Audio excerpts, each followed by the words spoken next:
سلام. توی این ویدیو میخوایم در مورد پیدا کردن یا ردیابی اکوردهای 7 اکوردهای هفتم اکوردهای هفتم توی گام های مختلف صحبت کنیم. اول از همه من اومدم یه جزوه‌ای رو مثل دفعه قبل آماده کردم که خب به نظرم خیلی میتونه مثبت باشه و کمک کنه. پس یه ذره من زومو بیشتر کنم. خب بهتر. خوب شد. یه جزوه‌ای رو من آماده کردم که با هم دیگه طبق این پیش بریم. اما طبق درجات پیش رفتم این دفعه که خیلی راحت تر میشه. اومدم گفتم که خب این دو ماژور که آکورد همیشگیمون، گام همیشگیمون ما دو، و اینم آکوردهایی که روی درجاتش ساخته میشه، آکوردهای هفتی که روی درجاتش ساخته میشه. دو ماژور هیچ سرکلیدی نداره و خب برای ما خیلی راحت تر میشه حساب کردنش. ولی خب ما الان اومدیم که یاد بگیریم، قرار نیست که مثلا چیزای سخت حساب کنیم. مثلا فعلا همین پایه رو یاد بگیریم، بعد میریم حالا سراغ چیزای سخت که حالا من نمیرم، خودتون میرین تمرین میکنین.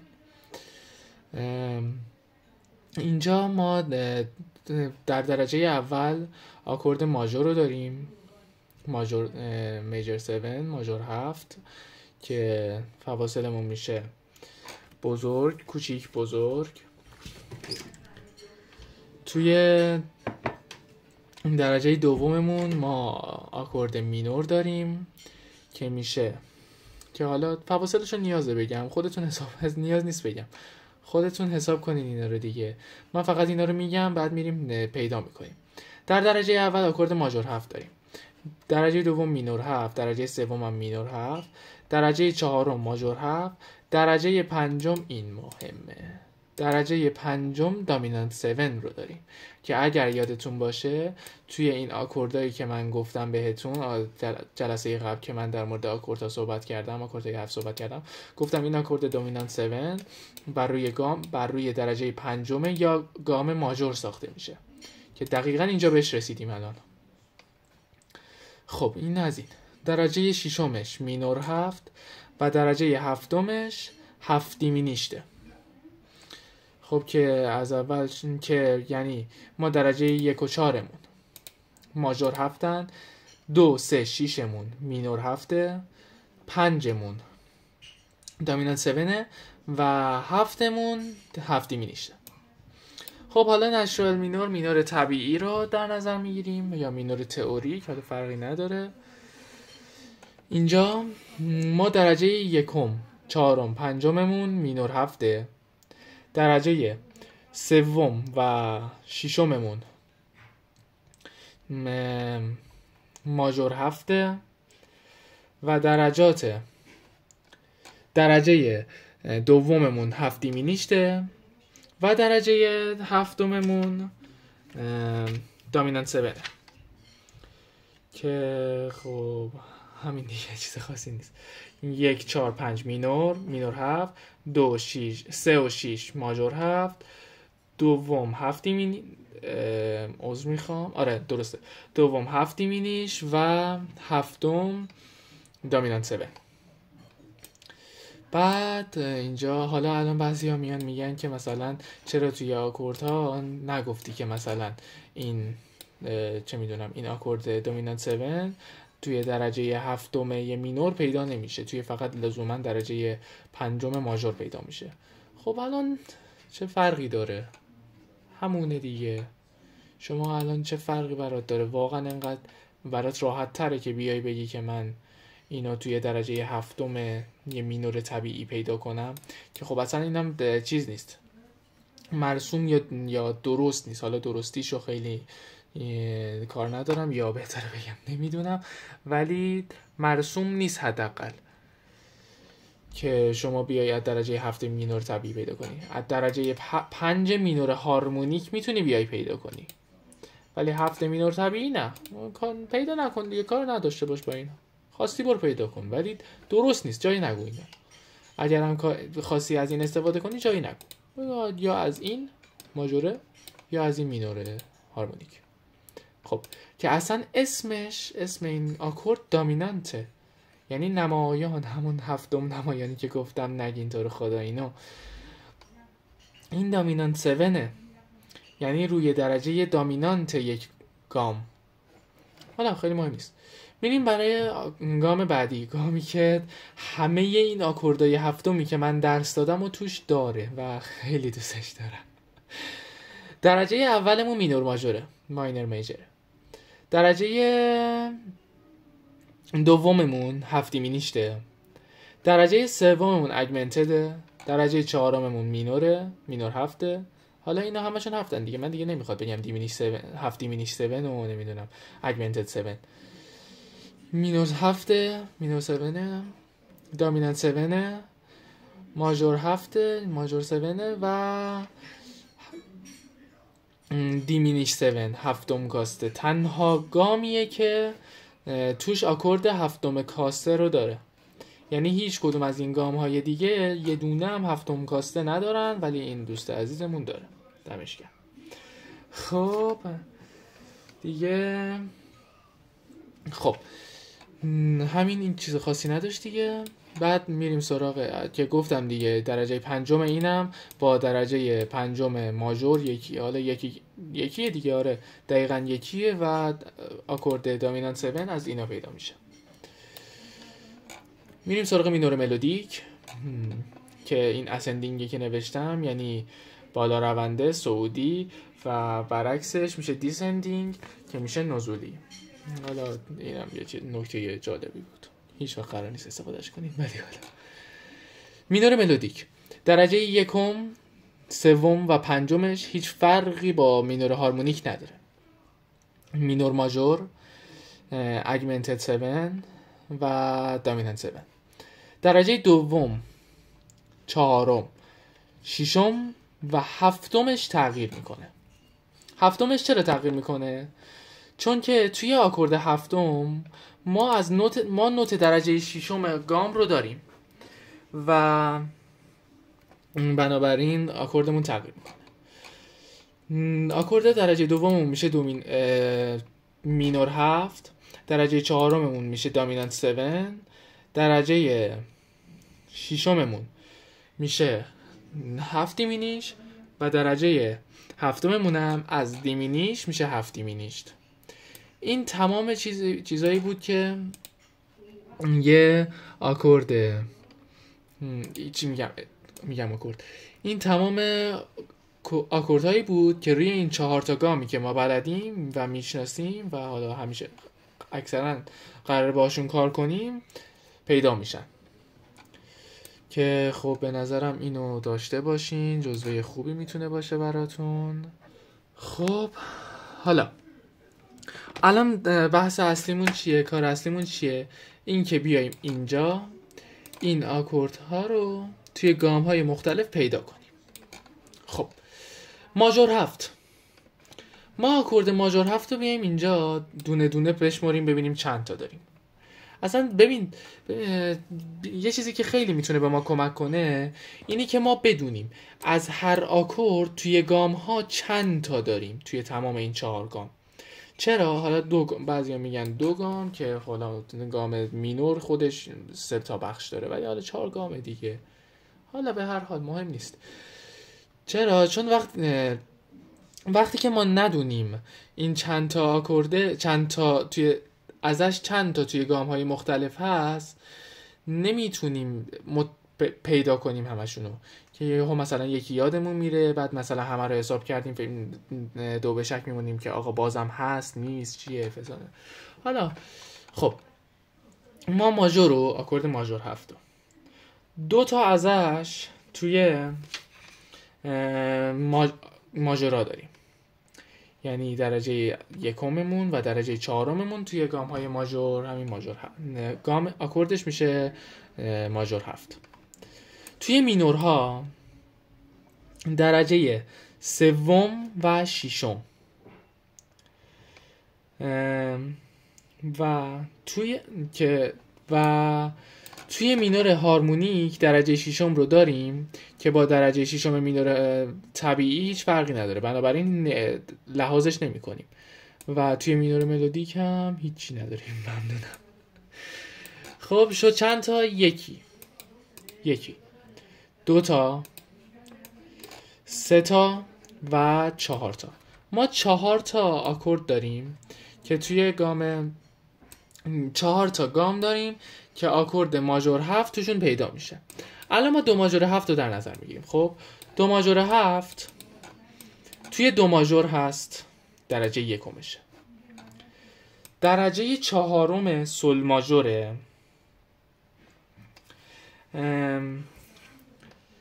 میخوام درجه سوم لامینوره و درجه ششم میمینوره.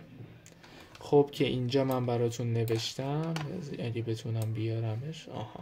که اینجا من نوشتم این دو ماژور 7 که توی دو ماژور درجه یکم، این هفتمش که حالا چیز خاصی نیست، درجه 4 سل ماژور، درجه سوم لامینور و درجه ششم می مینور.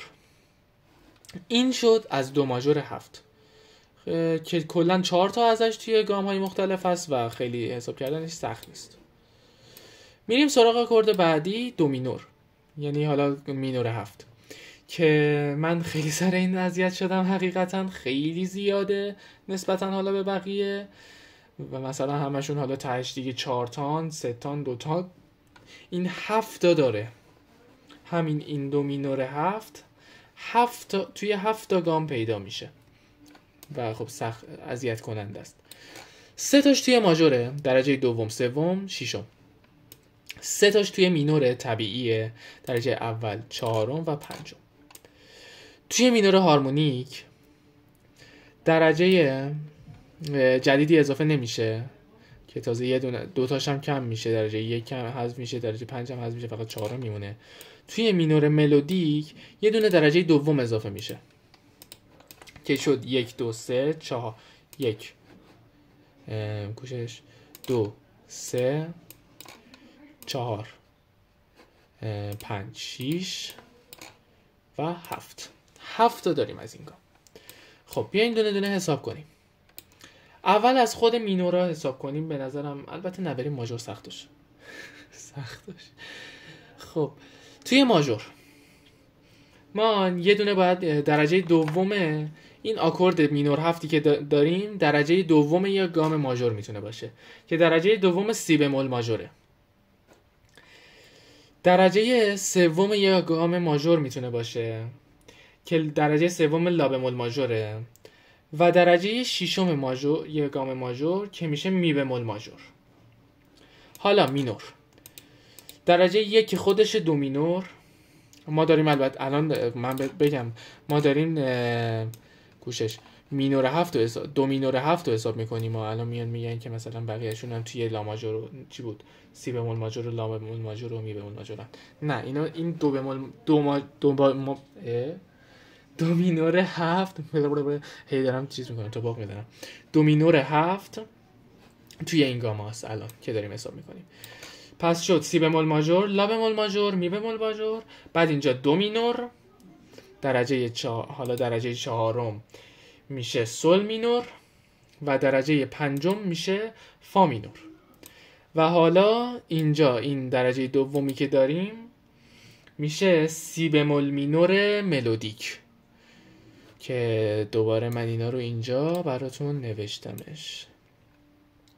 آره، سی بمول ماژور درجه دوم، لا بمول ماژور درجه سوم، می بمول ماژور درجه ششم، دو مینور درجه یک، سل مینور درجه چهار، فا مینور درجه 5 و سی بمول مینور ملودیک. من این ام ای که اینجا نوشتم خواستم معلوم کنم که ملودیکه. شما حالا توی امتحانی جایی برگه قطعه جایی این ملودیک رو نباید بنویسین، شما همین بنویسین سی بمول بعد مساوی همین این 2 با 7 کافیه، کفایت میکنه. ولی من اینو برای این نوشتم که هم بخوام هم شما بدونین که این ملودیکه، همین که خودم یادم بمونه. بعد دیگه خب این هیچی، میخوایم بذارین اینو حساب کنیم. گرچه حساب کردن خاصی نداره ولی خب حالا حساب کنیم دیگه. این توی سی بمول مینور ملودیک میگیم که سی بمول مینور چند تا سرکلید داره؟ خب آره، میگیم که سی بمول چند تا سرکلید داره؟ 5 تا داره. سی، می، لا، ره، سل، حالا همش بمول. خب که توی اگر سی بمول ملودیک بشه در شرایط بالا رونده روی لا و سل تاثیر میذاره که خب حالا لا به ما هیچ ربطی نداره، اینجا ما سلمون بمول بوده که به کار میشه دیگه به توسط این ملودیک. حالا اینم گفتم که بگم، چیز خاصی نبود. خب الان ما مینور رو حساب کردیم، حالا میریم سراغ این اصل کاری. هی سر اینم دارم فکر میکنم تاکید میذارم که چون خیلی آکورد مهمیه این دامینانت 7 و خب مهمه دیگه، تاکیدام الکی نیست. درجه 5 یه دونه درجه 5 ماژور داریم، درجه 7 مینور طبیعی داریم، درجه 5 مینور هارمونیک داریم و درجه 4 مینور ملودیک داریم. کلا پس شد 1، 2 تا، 3 تا و 4 تا که خب این درجه 5 مینور هارمونیک تو مینور ملودیک هم هست، ولی چون 2 تاست دیگه لحاظش نمی‌کنیم دیگه، 2 تاشو میگیم. خب این میشه توی خب از اول بخوایم حساب کنیم. درجه 5 یه گام ماژور میشه که اون میشه فا ماژور، درجه 5 فا ماژوره. درجه 7 یه گام مینوره که درجه 7 ره مینوره. درجه 5 مینور هارمونیکه که میشه فا مینور هارمونیک و درجه 4 مینور ملودیکه که میشه سل مینور ملودیک که اینجا هم دوباره من نوشتم به خاطر کیفیت قشنگی که داره عذر میخوام. اینها توی فا ماژور درجه 5، توی ره مینور درجه 4 توی ره مینور درجه 7، توی فا مینور هارمونیک یا ملودیک درجه 5 و توی سل مینور ملودیک درجه 4. خب بریم سراغ کاسته دیمینیشت. آکورد دیمینیشتمونه که بهتون گفتم و اگه یادتون باشه فقط درجه 7 گام مینور هارمونیکه و هیچ جای دیگه پیداش نمی کنیم که توی ره بمول مینور هارمونیک پیدا میشه. ره بمول مینور هارمونیک اینها. ره بمول مینور هارمونیک یه تونالیته غیر ممکنه، ولی خب دیگه از اونجایی که ما اینو داریم مجبور شدم که بذارم. نمیخواستم بگم ولی مجبورم دیگه. ره بمول مینور هارمونیک مینور نسبی فا ماژور، فا بمول ماژوره. خب توی فا بمول ماژور ما همه نوتامون بمولن غیر از یه نوتمون که دوبل بموله و اونم سیه. چرا؟ چون توی فا ماژور ما یه دونه سی بمول داریم و خب وقتی که همه نوتا رو برداری یه نیم پرده بیاری پایین، این سی بمولمون هم سی دوبل بمول میشه که خب اینجا تاثیرش رو میبینیم.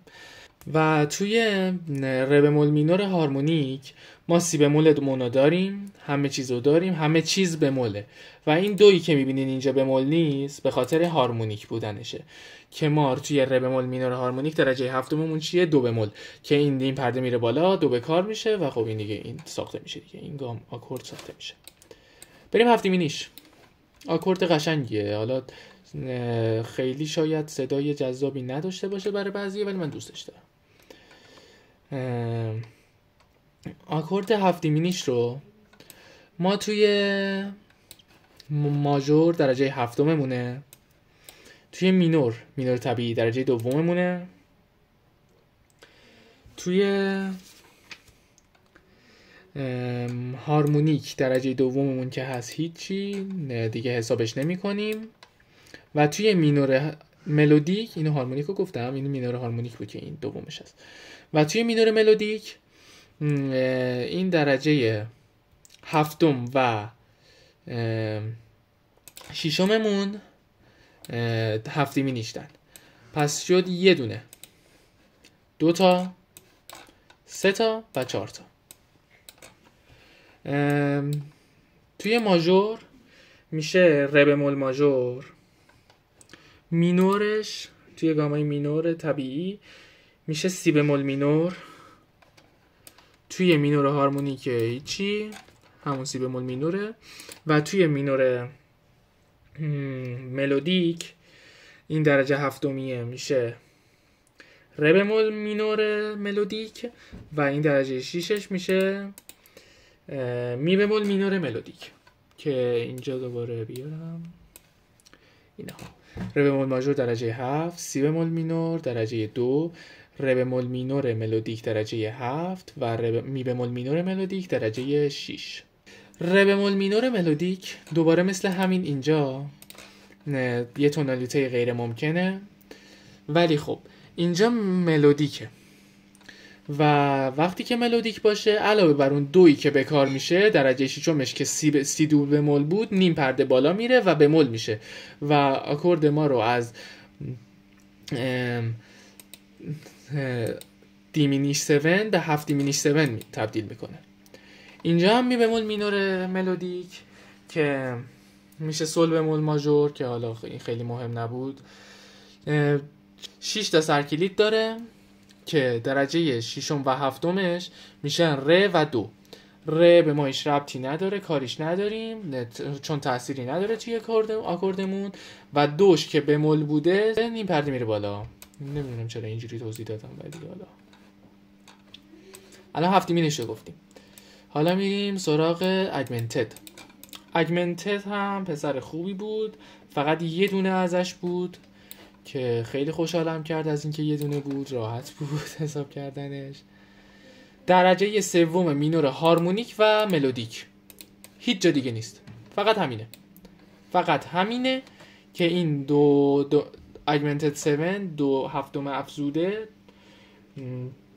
توی لا مینور هستش که اینها اینجاست، لا مینور هارمونیک یا ملودیک درجه سوم که توی لا مینور ما هیچ سرکلیده نداریم، سولمون دیز میشه، هارمونیک و ملودیک باشه، حالا تو ملودیک فا هم دیز میشه که کاری نداریم باشه.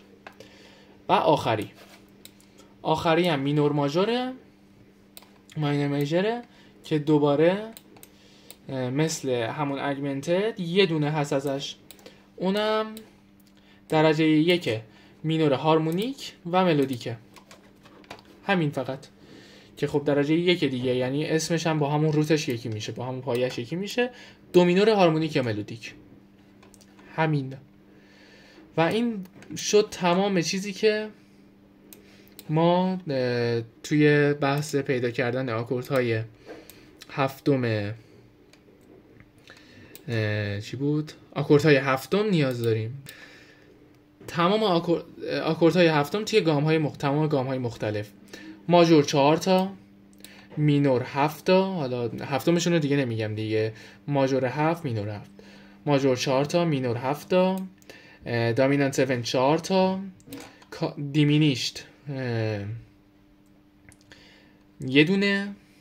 الان میگین چرا اینو گفتی دامینانت 7؟ تو که گفتی هیچ کدوم هفتمشو نمیگی. من به این دامینانت 7 عادت کردم دیگه، دهنم خود به خود میگم دامینانت 7 هفتم نمایان. این دامینانت 7 دیگه، من دامینانت گفتنش یه ذره برام ناآشناه. 7 دیمینیشت 4 تا، اگمنتد یه دونه و مینور ماژور هم یه دونه و شد تمام آکوردهای ما توی گام‌های مختلف. اینجا هم که براتون این جزوه‌شو گذاشته بودم، بس یه ذره کوچیک‌تر کنم. این حالا با توجه به کیفیتی که این داره خیلی واضح نیست، ولی حالا یه عکس ازش میگیرم و میفرستم توی چنل. فعلا موفق باشید.